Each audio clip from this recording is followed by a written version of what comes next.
Party నిలబడిపోతుంది. Right sir.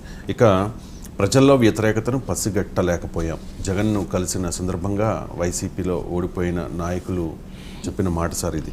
ప్రభుత్వంపై వ్యతిరేకత ఉంటే గడప గడపకు తిరిగినప్పుడో లేక ఎన్నికల ప్రచార సమయంలోనో ఎంతో కొంత బయటపడాలి కదా. ఎక్కడా ఆ పరిస్థితి ఎదురవ్వలేదు. వ్యతిరేకత అంతా పోలింగ్ రోజే కనిపించడం ఊహించలేకపోయాం. జనం పల్స్ పట్టుకోలేకపోయామా అనిపించింది అని చెప్పి 2019 ఎన్నికల్లో టీడీపీ 23 స్థానాలకు పరిమితమైనప్పుడు కూడా చంద్రబాబు నాయుడు ఇదే తరహా కమెంట్స్ చేశారు సార్. ఎందుకు అధికారంలో ఉన్న పార్టీలు ప్రజల నాడిని పసిగట్టలేకపోతూ ఉన్నాయి, ప్రజా వ్యతిరేకతను గమనించలేకపోతూ ఉన్నాయి? అంటే ఇప్పుడు జగన్ ఆనాడు చంద్రబాబే కాదు, కేసీఆర్ పసిగట్టాడా? పసిగట్టి జాగ్రత్త పడేవాడు కదా. ఎవరు కూడా ఓడిపోవాలని కోరుకోడు కదా.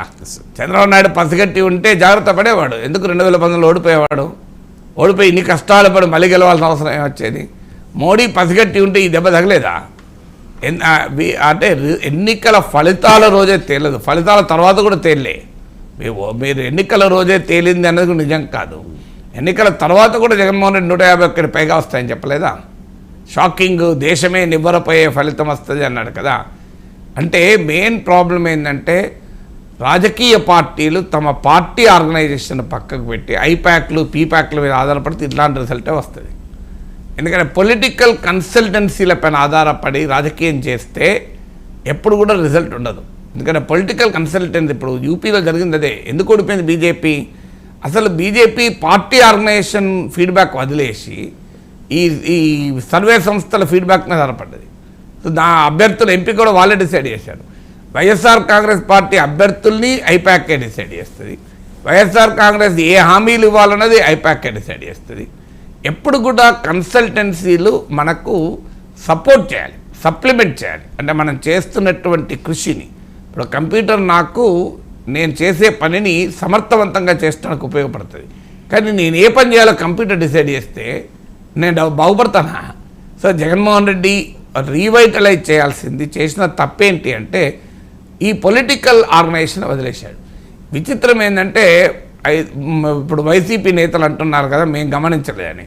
నేను వాళ్ళకు ఒక రిక్వెస్ట్ చేస్తాను. నా యూట్యూబ్ ఛానల్ ఓపెన్ చేసి లాస్ట్ 5 years వీడియోలు చూడమనండి. ఒక 100 వీడియోలు దొరుకుతాయి. ఎక్కడెక్కడ ఏం జరుగుతుంది ఎన్నిసార్లు చెప్పాను. 100 ఒక 200-300 వీడియోలు దొరుకుతాయి. సో ఇది కానీ ఇదే కాదు, ఈవెన్ తెలుగుదేశం విషయంలో కూడా అదే. 2019లో ఓడిపోయాడు. 2018లో పెట్టిన వీడియో ఇప్పటికీ యూట్యూబ్ ఛానల్ ఉంది, మీరు చూడండి. చంద్రబాబుకు దడ పుట్టిస్తున్న 8 అంశాలు అని.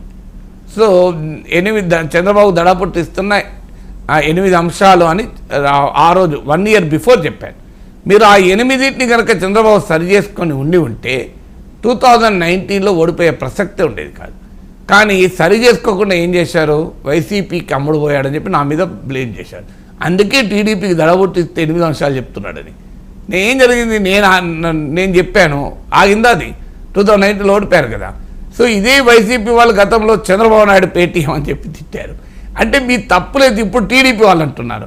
అంటే తప్పులు ఎత్తి చూపినప్పుడల్లా వారు దాన్ని సరి చేసుకోకుండా ఆ తప్పు చెప్పిన వారిపైన అటాక్ మొదలు పెడతారు.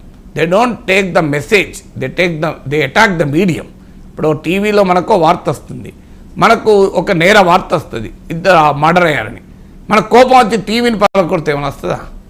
మీరు నేర వార్త వచ్చింది, ఆ నేరం జరిగినోని కొట్టాలి మీ కోపం వస్తే. కానీ ఇలాంటి పనికి మాల వార్త చూపెడతావా అని చెప్పి కొట్టేవాడుకోండి. టీవీ వాళ్ళతో స్టాక్ మార్కెట్ పతనం గురించి టీవీలో వార్త వస్తుంది.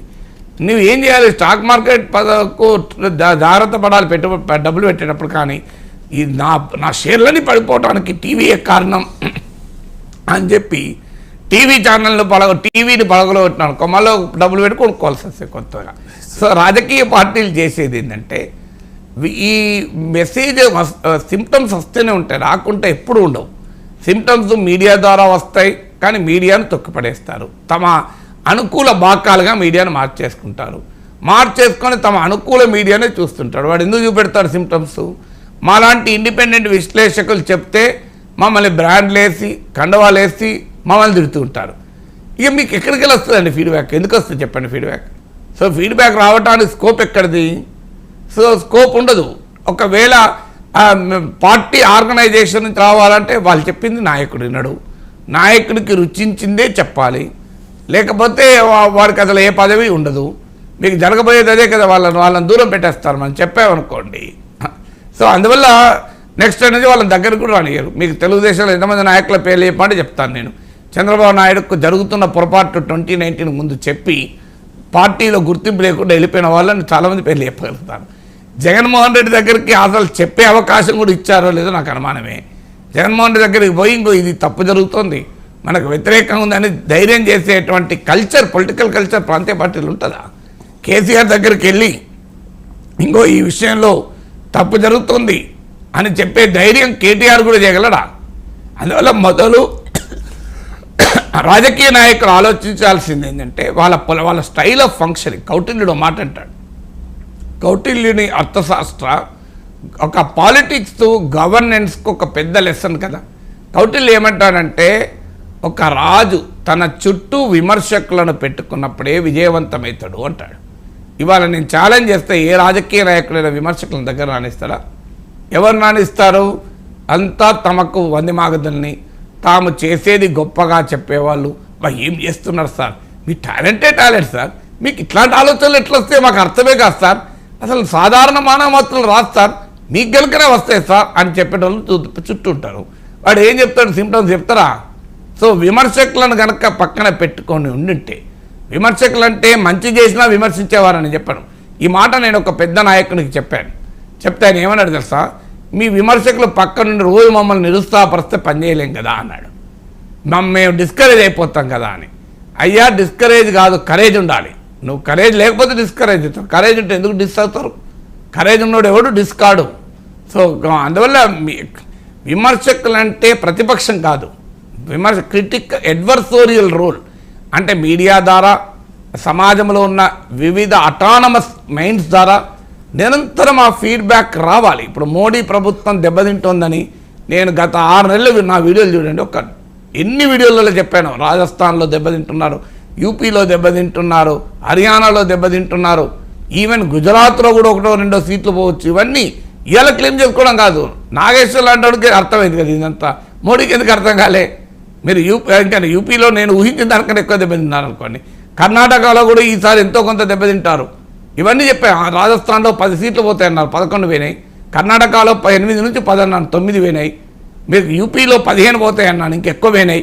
గుజరాత్లో 1-2 పోతాను, గుజరాత్లో 1 పోయింది. హర్యానాలో దెబ్బతిన్నారు. ఇవన్నీ మన కళ్ళ ముందు ఉన్నాయి కదా. ఇవన్నీ నేను క్లెయిమ్ చేసుకోవడం కాదు కదా. నాగేశ్వర్కి అర్థమైనప్పుడు మీరు మోడీకి ఎందుకు అర్థం కాదు? సో కానీ అర్థం చేసుకోవడానికి నాయకత్వం రెడీగా ఉండదు. నేను ఎన్నడూ చెప్పాను, కేసీఆర్ బీజేపీ పట్ల అనుసరిస్తున్న వైఖరి కాంగ్రెస్ పార్టీని నాశనం చేస్తే అపోజిషన్ పోతుంది అనుకున్నాడు. కానీ అంతకన్నా బలమైన అపోజిషన్ బీజేపీ రూపంలో వస్తుంది అన్నాను. ఏం జరిగింది? జరగలేదు అది. సో దుబాక, జిహెచ్ఎంసీ, హుజూరాబాద్ జరిగింది కదా. అందువల్ల అట్లాంటి సంకేతాలు రావని కావు, వాటిని తీసుకోవడానికి సిద్ధపడాలి. ఇవాళ ఉదాహరణకు సంక్షేమమే సరిపోదు, ఆర్థిక వృద్ధి లేని సంక్షేమం ఎక్కువ కాలం నిలబడదని ఎన్నిసార్లు చెప్పాము? నేను ఈ లాస్ట్ 5 ఇయర్స్లో 50 సార్లు చెప్పచ్చు. ఏం 50, 200 సార్లు చెప్పచ్చు. కానీ ఎవరున్నారు? అందువల్ల ఏ సిమ్టమ్స్ రావనుకునే నిజం కాదు. సిమ్టమ్స్ నాయకులు చూడదలుచుకోకపోతే, అధికారం అనే భ్రమ ఉంటే, మేము చేసేదే రైట్ అని చెప్పే వాళ్ళే చుట్టూ పెట్టుకుంటే ఇలాగే ఉంటుంది కదా.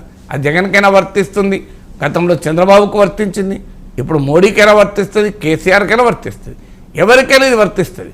అంటే అధికారం లేనప్పుడేమో చాలా వింటారు చెప్పేది, ఒక్కసారి అధికారం వచ్చినాక దగ్గర కూడా రానియరు, ఎవరికి వినరు కూడా. అధికారం లేనప్పుడు నాకు అనుభవం, ప్రతిపక్షంలో ఉన్న వాళ్ళు నన్ను చాలామంది కాంటాక్ట్ చేస్తారు.